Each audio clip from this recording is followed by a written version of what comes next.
I'm going to speak about the act of writing, which is something that every researcher has to do a lot. And the good news is that some pretty simple things can make your written output a lot better. So that's why I titled this 7 Simple Suggestions. So here we go. 7 simple suggestions. Here is the first one. Don't wait. Right, this is what a mistake that a lot of people make. Here is a typical plan for doing research. Number 1, have brilliant idea. Number 2, spend months doing good research to back it up. Number 3, write the paper in the last 2 weeks before the deadline for the conference. This is a bad plan, right? Here is a good plan for doing research. First, have an idea. Second, start writing the paper. Third, use the paper as a forcing function to make you do the research that articulates the paper. Okay? You see how different this is? Right? It means you start writing very early. Why is this good? Well, I often find if I've invested months of effort hacking around and writing code and thinking, and then I start to write the paper, then I realize that some of my previous work was misdirected, right? It wasn't directed to a useful goal, certainly not for that paper. And I also discover some key parts of the paper that need more work, right? So you want to use the paper as a forcing function to learn that early. It also gives you a good way to communicate with other people. Research is all about communication, right? Maybe you're the kind of person who likes to work just on their own in a windowless room with no lights. But I like to work with other people. I spend a lot of time at the whiteboard. If you have something written, you have a new mechanism for communicating with them, right? It's very important. It's a mechanism for communicating. That's all a long way of saying that really writing is not the way in which we just report research. For me, it's a way in which I do research. And I think you should think about writing in that way. It's not just the output, it's the computation. It's the stuff that makes research happen. And it's because somehow we think more clearly when we write than when we just think. At least I do.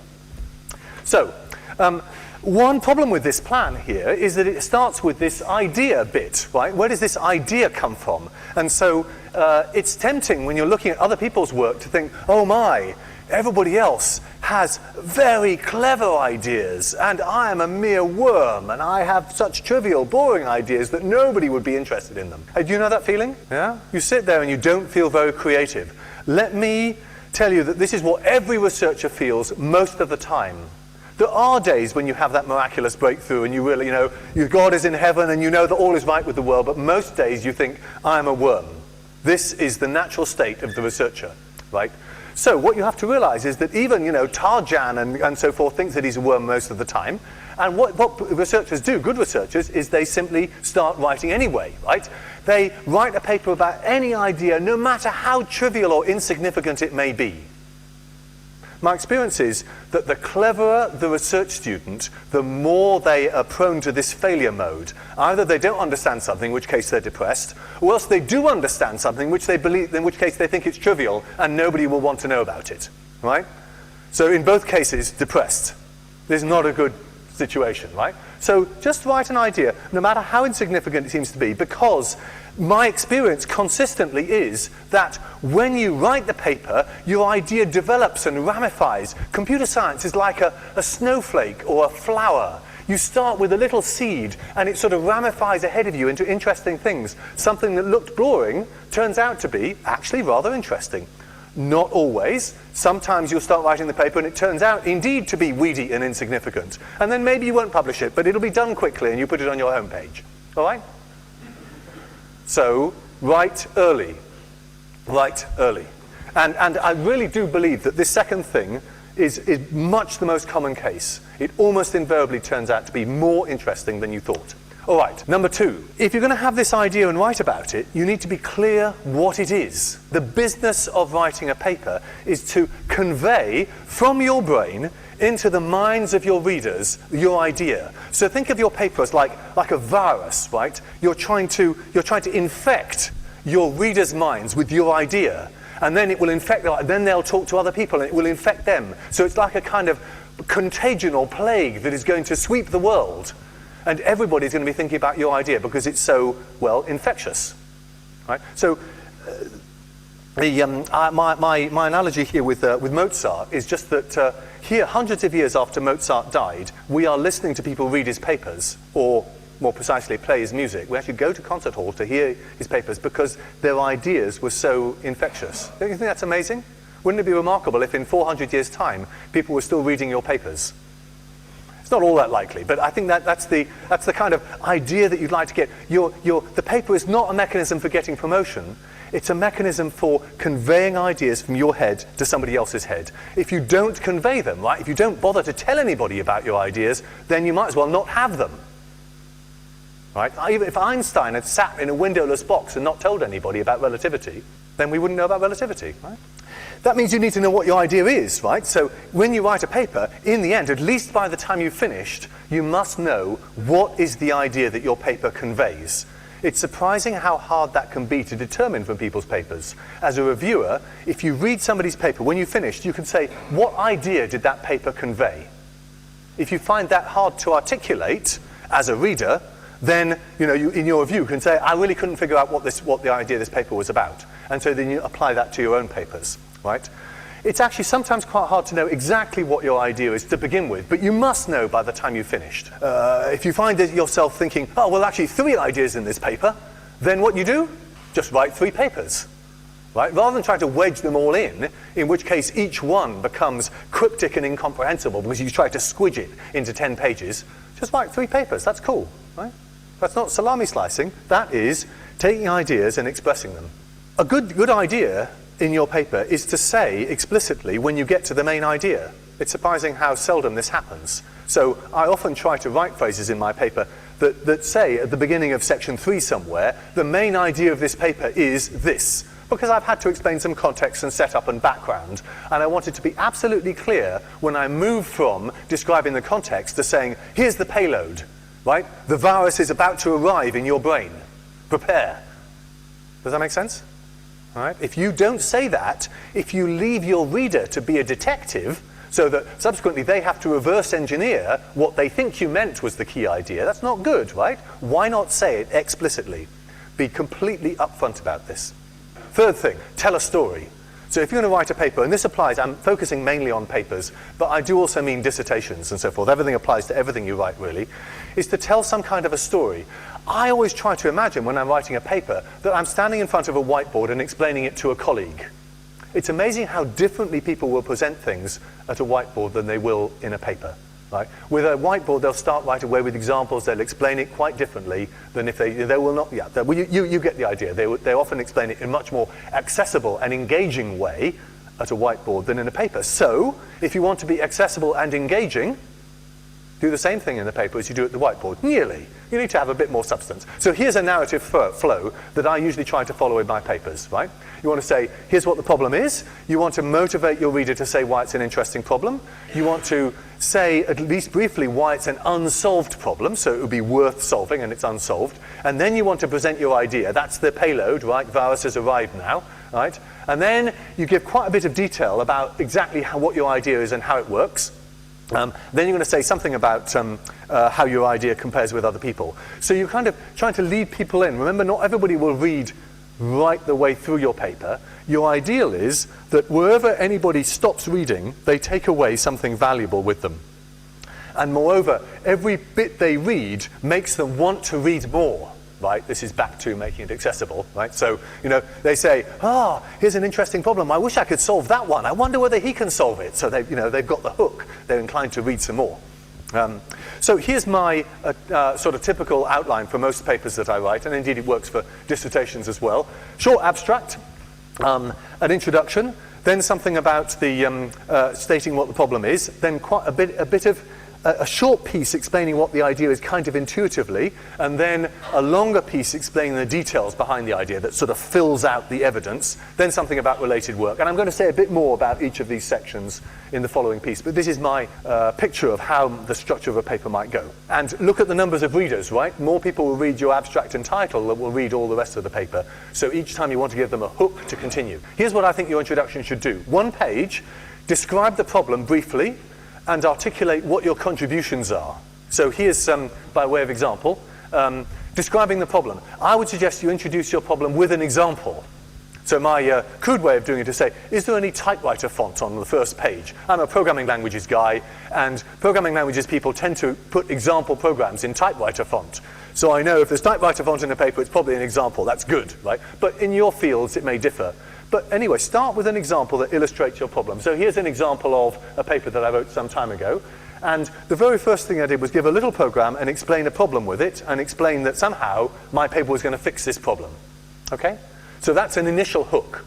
Not a general description of a problem, but something rather specific. That's my suggestion. Then you may want to generalize a little bit, but in stating your problem, I think it's helpful to be not too ambitious.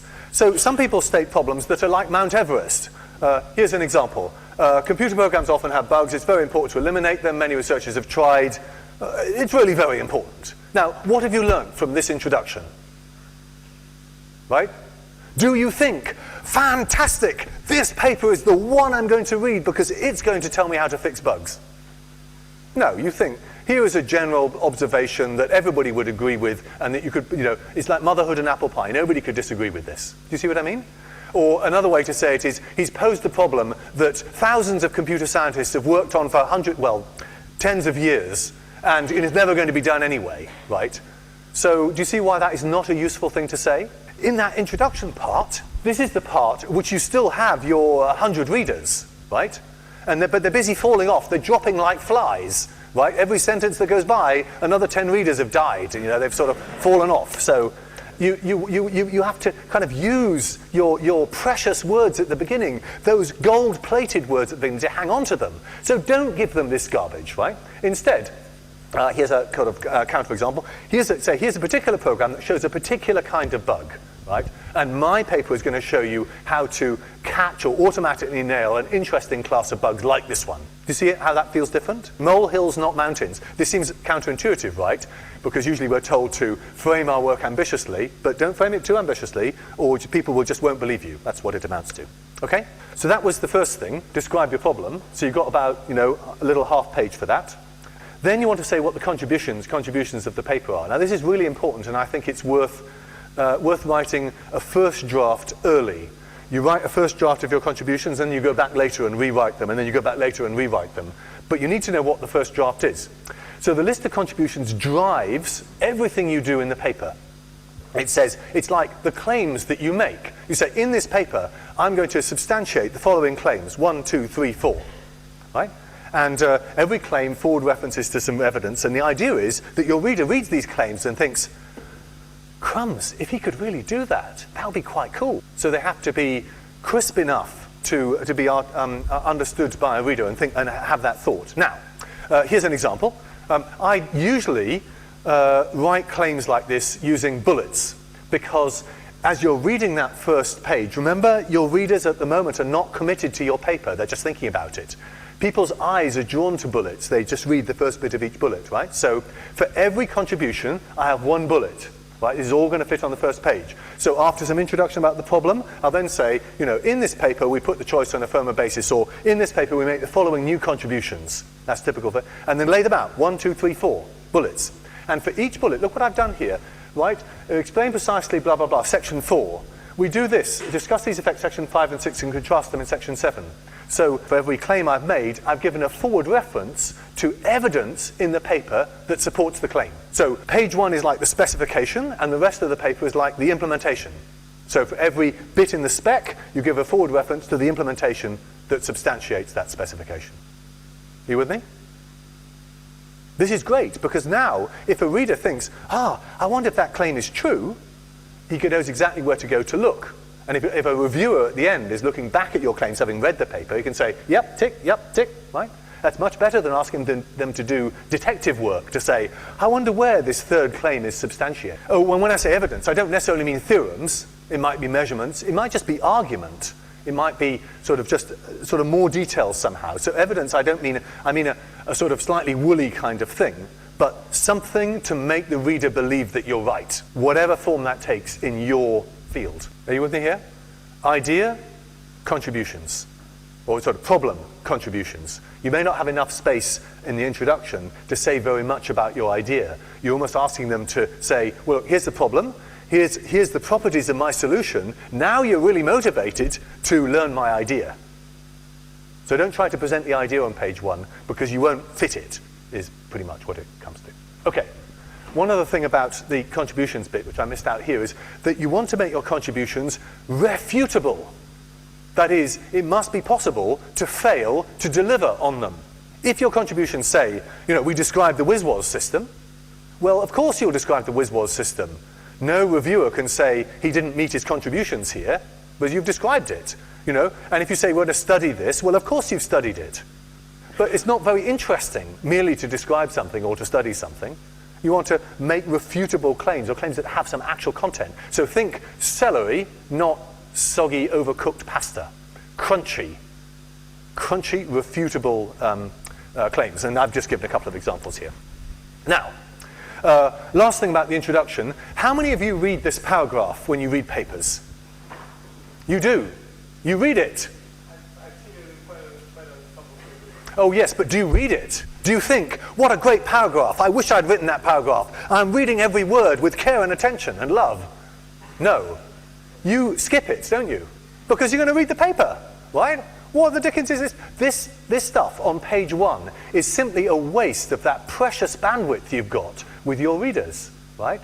It seems like the right thing to do to give an outline of the paper, but I promise you, nobody reads it. And it's occupying a column inch on your most precious page. Instead, just do what I mentioned earlier and give these forward references. Right, if in your stuff here, you've forward referenced all the section, you have done everything you needed. You've simply given a narrative that incidentally forward references the paper, which makes this stuff entirely redundant. So just don't do it. Very strong advice here. Related work. Many papers go like this, don't they? They have introduction, related work. And why not? Everything we do builds on stuff that people have done before. So it seems like the right, scholarly, well-justified thing to do to first of all go through the related work, and then a couple of pages later we're now ready to see the new stuff. That feels sort of kosher. That feels what proper researchers should do. But what actually happens in practice, the related work forms a kind of barrier or sandbar or concrete wall between your reader and your idea. You're going to drag your reader kicking and screaming through 2 pages of stuff that they don't really understand before they can get to your idea. And why don't they really understand it? Well, expert readers will. Right? The people who are really in your micro part of the snowflake will know what you're talking about. But you would hope to bring with you many readers who are perhaps not in your little tiny corner of the world, but are from a broader part of computer science. So if you assume that they already know quite a lot of stuff, you're not going to make much progress. Now, the thing is that you might think, well, okay, so explain it well. But if you explain it well, the related work section drags out longer and longer. So what happens in practice is, because people are eager to get to their idea, they take this related work concrete wall and they kind of squish it until it's the density of lead, right? Because they try to make it short and therefore it's cryptic and incomprehensible. So, here's a sort of random example here. And, some reader reading this just hasn't a clue what's going on. They've never heard of brown, white, or green. They're really not very interested, right? They want your idea. So it feels good, but actually doesn't work very well. Another difficulty is that at this stage in the paper, you do not have very much notational scaffolding. You have not built up a set of intuitions and terms and a sort of worldview that enables you to discuss this stuff very easily. Moreover, you haven't introduced your idea, so it's very difficult to do any comparison stuff here too. So my strong advice in papers at least, and I think actually mostly in theses as well, is just to leave it until the end, right? To do this related work stuff right at the end. Now at this point at the end, you have incidentally, as you've gone through, you've referred to related work, but you haven't made a big meal of it. And at the end, you say, now we're going to compare what we've done to other people. And there, you have all the intellectual scaffolding that you've built up, all ready to go. Does that make sense?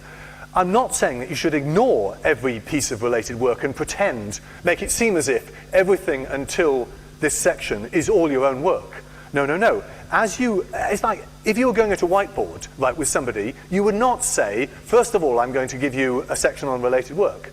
you would instead say, here's my example and here's how I tackle it. Oh, and by the way, this bit of the idea came from this guy, but I added this new bit, right? And at that point, you wouldn't go into what this guy did. You just give the credit to him as you go by.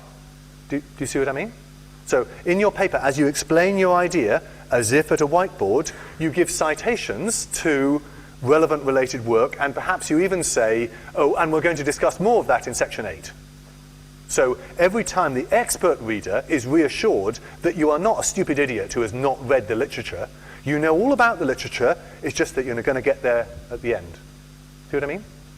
People disagree about this. Your supervisor may disagree with you about this, but this is what I think. Now, second thing about related work is when you are writing this bit at the end, right, the section towards the end here, you're then trying to compare your work with other people's, right? Now, a common fallacy, it's seldom articulated explicitly, is this. In order to make my work look good, I have to make other people's work look bad. Right? So you say, well, in this completely crappy work by Fred and Blig, they did this stuff, and it was really no good, and ours is better on every dimension. Right?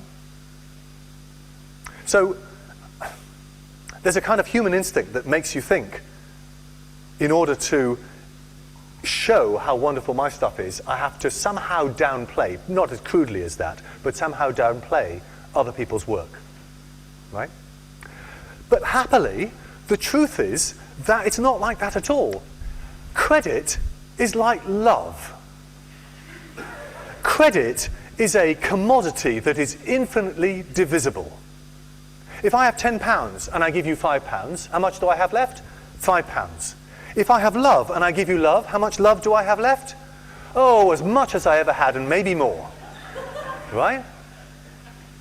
So there you are, and credit is just like this. You can say very nice things about other people's stuff. Obviously, don't be sycophantic, right? Don't praise them because you think they're going to be your reviewers and you must be nice to them. Praise them because they are good, right? So if you read a paper that you did find inspiring, make a moment in your paper to say, it was an inspiring paper. Why not, right? That will encourage other people to read the same paper, which is a good thing, right? It makes more goodness in the world. It will make the authors feel good about it. It gives credit where credit is due. Everything is good about this. Okay? So just be very generous to other people. And believe me, this will not make your work seem worse. Right? So, of course, there are going to be some ways in which you're going to say, but we improve on their results in the following way. That's fine, because you've been generous to them, and then you said, but in this dimension at least, we're a little bit better. Or maybe way better, who knows? You just give the numbers.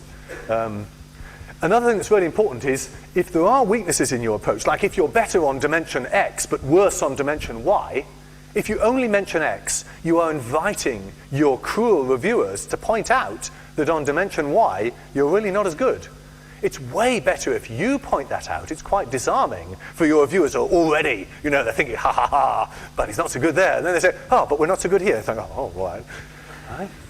So it's not just honest and scholarly, it's also good tactics to explain that you're perhaps not better in every dimension. And that's often, things are often a compromise, right? Maybe your approach is simpler, but the performance numbers aren't quite so good. That might be a trade-off many people might be willing to make. And your paper might be very interesting, despite, that it doesn't run quite as fast, or something. You see the point? Okay, we're on what are we doing? We're on number 6, putting your readers first. What does that mean? The first way in which you should put your readers first, it relates to this, the middle section. So the middle section is in some ways the easiest to write. It's the longest, but it's the easiest to write, because this is where you are presenting your idea and giving the substantiating evidence, and writing out all the details, right? So this part is the bit we're all trained to write, and also it's kind of easier to write because that's the stuff that's in your head. So, but there are a few things when you're thinking about your readers that you might want to consider when you're doing this section. Number one, when you're developing an idea, you often develop it through examples. When you're presenting an idea, it is very common to see this kind of stuff. Consider a bifurcated semilattice D over a hypermodulated signature S. So, in other words, after you have learnt the general solution to something, it's very tempting to present the general solution first, and then perhaps to give an example or two to illustrate how wonderful your general solution is. The trouble is that it's not motivating to your readers, because your readers do not have the intuitions that you have carefully built up by studying this problem. You're just hitting them between the eyes with this sort of monster statement that they do not understand at all. So motivated readers may fight through, but the rest of the readers will just fall off the horse and start reading the next paper. Okay? So what do you want to do? You want to do what you would do at a whiteboard, right? You would explain the intuition first. I don't know how to say it more emphatically. Explain the intuition first. Do not give the general story right at the beginning. Right? Otherwise, you'll lose your readers. And one advantage that has is that if a reader gets an intuition for what your idea is about, then if they leave the paper when they get to gory details, they're still taking something valuable away with them. Whereas if they leave the paper when you tell them this, they have got nothing valuable. They've just simply felt stupid. And making your readers feel stupid is not a good plan. Now, how to convey the intuition? Well, the way we all convey the intuition when we're in conversation with our friends is we instinctively give examples. That's the very first thing we do, isn't it? We can't help ourselves in conversation, and yet in papers, we almost can't help ourselves from giving the general case first. It's very bizarre. So just give examples first. Give several examples of the problem that you're trying to solve and examples of how your idea solves it, right? So by the time the reader is coming to the more general statement of your idea, they have something to anchor it on. So this is when I'm beginning to set the scene in more detail for a paper called Scrap Your Boilerplate. I give a particular example of the problem that I'm trying to solve and begin to show specifically how my solution tackles it, but for a particular program. This was about generic programming. So I said, supposing I wanted to have a generic program to compute the size of a data structure, no matter what data structure it was, then this is the kind of code that I'd like to write, and worked on from there. Now, when you get to the more details, it is tempting to carry the reader through the path that you took. In research, it's full of blind alleys, right? So you walked down one blind alley, you discovered it was a dead end, so you walked back out again, and you walked down another one. You walk back out, and this is the nature of research, isn't it?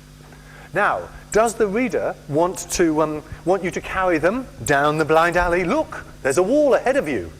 Let's go into another one. Oh, another wall, right? And of course, every step on this path is soaked in your blood, right? Because it took you a long time to explore this stuff. So you think, the reader is going to be really interested in my blood, right? They're really going to want to know. But they don't. They're fundamentally uninterested. They want to know the answer. Now, sometimes the blind alleys are so obvious that you have to say the obvious solution does not work, and I'm going to explain why. But very frequently, I have read a paper and I have slogged through a page of quite technical material only to find that the reader says, the writer says, this approach does not work. I'm going to tell you a better one. And I'm thinking, I have just burnt an hour of my life following you down this blind alley. Why did you do this to me? You laugh, but it's true, right? It actually happened. So don't do this to your readers, right? Just choose the most direct route, exploring only the blind alleys that are so obvious that it would be, the reader will simply not follow you down the good path because they'll keep thinking, but look, it's like, if you're trying to jump into a swimming pool and you see the swimming pool there and somebody says, let's go around this little circuit, then you think, let's just jump in, right? So if it's that obvious, you have to tell them, but that's all. Okay, number 7, listen to your readers. What does that mean? So I talk about be nice to your readers, and once you've been nice to them, you then want to listen to them. So find guinea pigs and get them to read your paper. Now, what's a guinea pig? A guinea pig is a friend of yours who is willing to do you the honor of reading your paper. So it's like inoculating them with a drug, right? And you see whether they fall over dead or squeak or what they do. But you only have a limited supply of guinea pigs, right? So if you inoculate them all with the same paper, then you don't have the opportunity to recycle them. So because once they've read it once, they're kind of immune. They will never be able to read your paper again for the first time, by definition. So don't use your friends up too quickly. Use them kind of one at a time, or maybe 2 at a time. The other thing is, you need to explain very carefully to them what you want for them.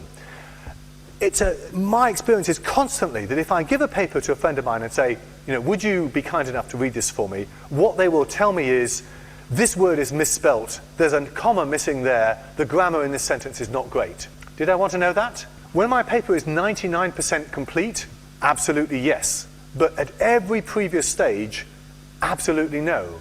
What I want to know from them is, I got lost in section 3. Do my friends tell me that? You bet they don't. Because they feel stupid, right? They got lost in section 3, so they think, oh, well, Simon's expert friends will all understand that. I'm just an idiot. But that's not true, right? They are your guinea pigs. You are trying to find where they get lost. So you must tell them very carefully and in unmistakable terms, what I want to know is where you got lost, or where you got unmotivated, or where you thought, it's not worth carrying on. And then, because they're a friend of yours, and you may be nearby, you can get into a room with them and you say, well, where did you get lost? And they say, it's here. And you can say, well, suppose I explain it like this. You get on the whiteboard, and often 10 minutes later they say, oh, now I understand. Why didn't you say that? And you think, oh, why didn't I say that? So when you're in this dialogue, try to listen to yourself to see how you explained to your friend how to get over that little bump. And then and then put that explanation in your paper. See what I mean? In other words, don't treat it as being an exercise in you educating them in how stupid they were. Instead, treat it as an exercise in you learning from them what would be a good way to explain it. You see the difference? It's a very big difference in attitude. Now, as well as your friends, you can also try to get help from true experts who are further away. Now, this is harder because they don't have any personal stake in your life. But one way to hook them can be this, right? So you send them a draft. This might be somebody who's in your related work section. You say, I've studied your very interesting paper about X, and I found it very inspiring. It's better if this is true, right? I found it very inspiring, and I've developed, the following idea in some way. And here's a draft of my paper. I wondered if you might be interested. And particularly, I've tried to do a fair job of explaining your work in the related work section. And if you cared to look at it, I would love to hear from you. Something like that, right? And then, if I receive an email like that, I think, oh, they've cited my work. Cool. So I look at the related work section, and then before I know it, I'm sort of back in the details. And then I think, I better send them some response, right? So it's so even it can be a way to get some feedback, even from the very people who might end up as your reviewers. Don't overdo this, right? If you deluge people in who you don't know in drafts of your paper, they'll just get fed up and they'll treat you as a parasite. But judiciously and in extreme moderation, just maybe again talk to your advisor. It's a very reasonable thing to do, I think. And furthermore, if they're going to shoot down your paper and say it's complete junk, right? It's much better to have them do it before they are your reviewer, which they probably will be. Better hear it now than later. Last thing about getting feedback. You've got to treat every review and bit of feedback from your friends. So from your friends, it's easier. When you get the review from your submission from the journal or from the conference that says your paper is rejected, and by the way, here are some reviews, you will be bleeding because your paper has been cast in the dust, right? Puked upon by these ignorant reviewers. And you read the reviews and you think, they're just stupid. They have no idea, right? They just missed the point. Very occasionally, you'll be absolutely right. Much more frequently, it's more constructive to think, how could I rewrite that section so that not even the stupidest reviewer could have misunderstood it in that way, right? That's a more constructive response. Also bear in mind the fact that your reviewers have given to you a gift that is more precious than gold, namely their time. Every person has a fixed amount of time in their lives, and they have given you 1 hour of their time. They cannot have any way of recovering that hour. They have given it as a gift to you. So don't treat it lightly, right? Be grateful to them, thank them in your, in your comments, and try to take account of what they say. You have to leave it a few days, bleed for a few days, and then go back to those reviews and see what you can do. Great, thanks for being such a good audience.